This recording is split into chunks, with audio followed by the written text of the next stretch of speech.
Announced a major crackdown in the country targeting defective personal and public vehicles on the roads ahead of the festive season that have been attributed to the rise of fatal accidents in the last couple of days. Addressing the press in Naivasha, Transport Cabinet Secretary Kipchumba Murkomen has said the crackdown will be carried out by NTSA and Traffic Police. After the greasy road accident in Gata along the Nakuru-Eldoret highway that involved 2 matatus and a trailer and left 7 dead and others injured, Transport Cabinet Secretary Kipchumba Murkomen has announced a crackdown on unroadworthy vehicles as Kenyans prepare to travel to different parts of the country during the festive season. We're working hard to ensure that enforcement is done. NTSA working with the police to make sure that enforcement of the existing traffic rules is achieved, while urging transport companies to avoid overworking the drivers so as to avoid accidents caused by fatigue. Drivers are overworking because there is business.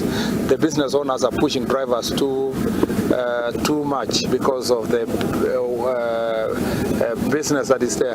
Instead of, we want to encourage the business owners to hire more drivers and give our young people more work instead of overworking those who are already in place, and when they are fatigued, now they cause accidents in our roads.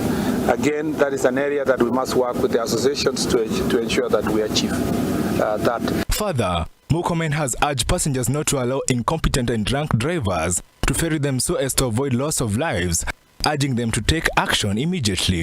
If you're overspeeding, if the all passengers in unison tell the driver, you either go properly or we report you to the police or we alight from this vehicle, we will be able to achieve more enforcement. This comes after the ministry launched passenger trains from Nairobi to Kisumu, targeting over 800 passengers, meant to decongest the roads and reduce the number of accidents involving PSVs ferrying passengers to various parts of the country daily.